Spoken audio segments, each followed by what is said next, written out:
సంవత్సరాల తరబడి government job కోసం వేచి చూస్తున్నారా? కేవలం 8 నెలల్లో మీ కల నెరవేర్చుకోండి. వెంటనే కింది నంబర్స్‌కి కాల్ చేయండి. నమస్తే రమగారు. నమస్తే జయ. రమగారు, ప్రెగ్నెంట్‌గా ఉన్నప్పుడు అంటే గర్భవతిగా ఉన్నప్పుడు ఎలాంటి పుస్తకాలు చదవాలి? మన ఆలోచన విధానం ఏ విధంగా ఉండాలి? ఎలాంటి పనులు చేయాలి? అప్పుడు హెల్తీ బేబీ బయటకొస్తుంది. శుభ్రంగా లాగించేసి అన్నీ తినాలి, 4 తినాలి, షడ్రసోపేతంగా తినాలి. మంది కానీ అదేమిటో తినాలని అనుకోకూడదు. అంటే రమగారు నేటివ్ ఫుడ్స్ జయ, ఆ, మన ఇళ్లల్లో తినేవి, మన ప్రాంతంలో తినేవి. ఫారిన్ ఫుడ్స్ అవేవో తింటే బలం అని అదని అనుకోవద్దు. అవునండి. నచ్చ- మిల్క్ షేక్స్ కానీ లేకపోతే పాలల్లో కలుపుకుని తాగే పౌడర్స్ కానీ ఏయో మనవి కానివి మీరు అన్నట్లుగా హ్మ్. ఈ మధ్య అవి ఎక్కువ చూస్తున్నాం. చాలా ఎక్కువ చూస్తున్నాం. ఫ్రూట్ జ్యూసుల కంటే ఫ్రూట్స్ మంచివి. పళ్ళు పుష్కలంగా పళ్ళు తింటాం, ఆకుపచ్చని కూరలు తింటాం. మన ప్రాంతంలో పండేటువంటి పదార్థాలు, పళ్ళు, కూరలు, ఆహార పదార్థాలు, ధాన్యాలు, పప్పులు, ఉప్పులు, నూనెలు అన్నీ మనవి, మన ప్రాంతానికి చెందినవి. అలాంటివి తింటాం. అవి ఏంటంటే శరీరం రెలిష్ చేస్తుంది వాటిని, బాడీ ఒప్పుకుంటుంది. ఈ ఐస్ క్రీములు తినాలి, చాక్లెట్లు తినాలి, ఎక్కడో ఏమిటో బిస్కెట్లు తినాలి, అవేమిటో బిస్కెట్లు తింటే బలం, ఆ పప్పులేవో తింటే బలం, అవేం భావించకండమ్మా. అవన్నీ బలాలే కానీ అవి లేకపోతే కుదరదన్నది ఏమీ లేదు. బలవర్ధకమైన ఆహారం అంటే మన ఫుడ్డే, మందే. మనం ఏం తింటాము, ఏ టేస్ట్ మన నోటికి నచ్చుతుందో రేపు పొద్దున బేబీ కూడా ఆ టేస్ట్లో ఇష్టపడుతుంది. అలాంటిది ఉంటుందంటారా? ఏమో అదైతే తెలియదు కానీ నేను ఉప్మా తెగ తినేదాన్ని. మావాడికి ఉప్మానే ఇష్టం. ఎవరికి? చిన్న ఆయనగా పెద్ద చెన్నైకి ఓకే. ఉప్మా తినేవారా మీరు? మా బ్రహ్మాండంగా తినేదాన్ని. తెల్ల రవ్వ, ఎర్ర రవ్వ? రమ్మగారు ఏదైనా సరే ఉప్మా తినిపారేయటమే. ఉప్మా చేసుకుని తినేసిద్దాన్ని. నాకు మామూలుగానే బేసిక్గా ఉప్మా లవర్లు చేయ నేను. ఉప్మా లవర్నే. దోశలు వేస్తాను, ఉప్మా ఉంది అంటే ఉప్మా తింటాను అని చెప్తా. మా బుడ్డదానికి కూడా ఉప్మా ఇష్టం రమ్మగారు. అవునా? చాలా మంది పిల్లలు అసలు జనరల్ గా తినరు కదా ఉప్మా అనగానే ఏవో సూపర్ అంటది. అదే ఆగి తింటాం. ఒక్కొక్కళ్ళు ఒక్కో రకం. అంటే అందులో ఏదో బలవర్ధకం ఉందని కాదు, ఆ రుచి, అది ఇష్టం. జనరల్ గా అన్ని టిఫిన్ లో నచ్చింది ఏదన్నా ఉందంటే చాలా మంది ఉప్మాకు ఓటేస్తారు కదా. ఎందుకంటే ఆ ఉప్మాని సరిగ్గా ఏమిటో చెప్పమాగా చేస్తారు. సరిగ్గా చేస్తే ఉప్మా అంత సూపర్ ఇంకోటి ఉండదు అసలు. రామగారు, మనం కిచెన్ లో ఉప్మా చేసేద్దాం. బోల్డ్ ఉప్మాలు చేశాను జయ నేను. మన ఇద్దరం చేద్దాం రామగారు. సరే ఓకే. అయితే ఈ పదార్థాలతో పాటుగా కూల్గా ఉండటం, తాపీగా ఉండటం, హైరానా, పోట్లాట, గొడవ, నాకు అదేదో కావాలి, ఇలాగ ఎలాగో కావాలన్న గుంజాటన అవి ఉండకూడదు. ఈ ప్రెగ్నెన్సీ పట్ల భయం, ఎలా పురుడొస్తుందో, ఎలా అవుతుందో, ఎలా ఎవరి పోలికొస్తుందో, భయం భయం భయం, అన్నిటికీ భయం. అమ్మో అమ్మో అమ్మో అని భయపడ్డం, ఇవి ఉండకూడదు. పని పాట లేకుండా కూర్చోకూడదు. ఇప్పుడు ఏదో బెడ్ రెస్ట్ అవి తప్పనిసరి అనుకోవచ్చు, ఇప్పుడు వస్తున్నాయి అలాంటివి. ఇక తప్పనిసరి అయితే సరే, రెస్ట్లో కూడా మీరు మంచి మాటలు వినొచ్చు, మంచివి చదువుకోవచ్చు, కూర్చుని చేయగలిగే పనులన్నీ చేసుకోవచ్చు. పుష్కలంగా పనిచేయండి, శుభ్రంగా తినండి, మంచి ఆలోచనలు చేయండి. పగ తీర్చుకునే ఆలోచనలు, కసిదీరా మాట్లాడాలు, కచ్చగా బిహేవ్ చేయటాలు అవి చేయొద్దు. అవన్నీ కూడా ప్రతికూల ప్రభావాన్ని చూపిస్తాయి బేబీ మీద. ఇప్పుడు చూపించద్ది అంటే ఇదొకటే కాదు, ఒక కడుపుతో ఉన్న చిన్నపిల్లకే కాదు, భర్త, అమ్మ నాన్న, అత్త మామ కూడా సహకరించాలమ్మా దీనికి. వాళ్ళు బడి కాల్చుకు తింటూ ఉంటే ఈ పిల్ల ఏం చేస్తుంది? కడుపుతో ఉన్న పిల్ల, దానికి ప్రతికూల భావాలే వస్తాయి. అంతే కదా. నెల తప్పిన దగ్గర నుంచి మేమైతే ఇలా కాదు, మాకైతే అలా కాదు, మా రోజులో ఇది కాదని వెధవ కబుర్లు చెప్పకండి. ఎవరికైనా అదే కడుపు, అదే నొప్పి, అదే బరువు.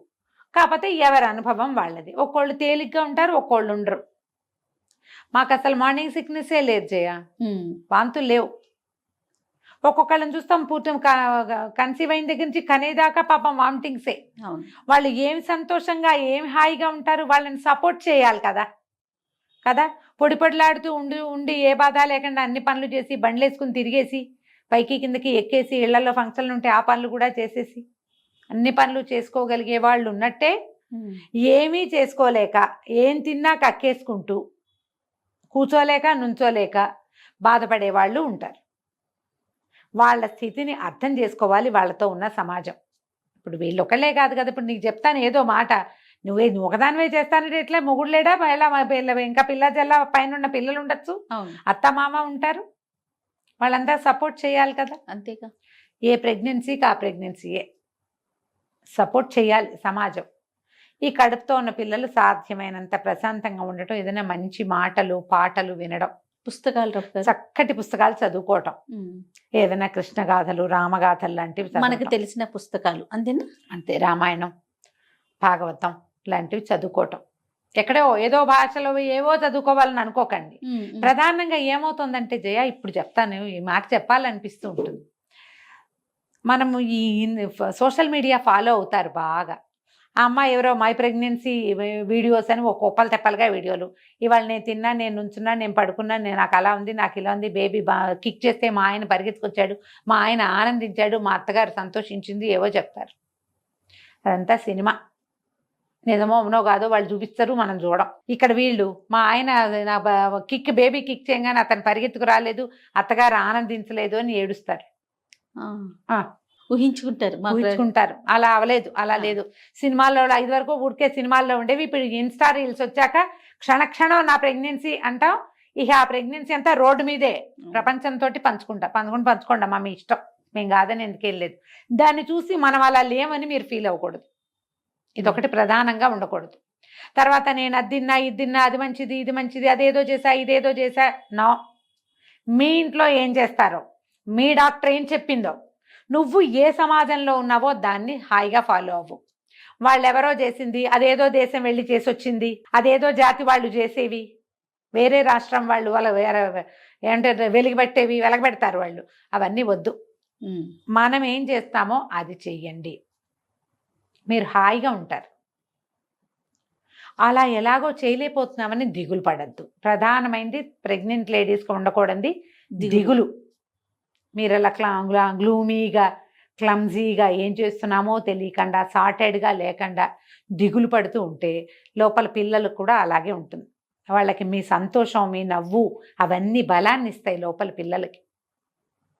హాయిగా ఉండండి, మీ హాయే వాళ్ళకి హాయి. మీరెంత ఉత్సాహంగా ఉంటే పిల్లలు అంత ఉత్సాహంగా ఉంటారు. జనరల్గా ప్రతి వాళ్ళు తమ ప్రెగ్నెన్సీలో ఏం చేసామో గుర్తు చేసుకుంటారు. పాత రోజుల్లో అయితే ఏముంది, ఇళ్లలో పనులు చేసుకునేవాళ్ళు, పొలం పనులు చేసేవాళ్ళు, బరువులు ఎత్తేవాళ్ళు, పై పిల్లలు ఎడపిల్లలు ఉంటే వాళ్ళకి నీళ్ళు పోసుకోవటం, అన్నాలు పెట్టుకోవటం, వంట చేసుకోవటం, కనేదాకా వండుకోవటం. మీరు పాత కథలు చదివితే కనపడుతుంది. కనేదాకా వంట చేయటం, అన్ని పనులు చేసుకోవటం. ఇదే పనిగా తింటూ నడుస్తూ మాత్రమే ఉండటం కాదు. అన్నం తిన్నాక కాసేపు నడవాలి, ఏ పని చేయకుండా ఉండాలి. ఏ పని చెయ్యరు. ఇప్పుడు మనకి ఏం ప్రాబ్లం వస్తుందో తెలుసా? ఏం చేయకుండా చక్కగా నొక్క పోషిస్తే ఘనంగానే ఎంత పనమ్మా చంటి పిల్లలతోటి.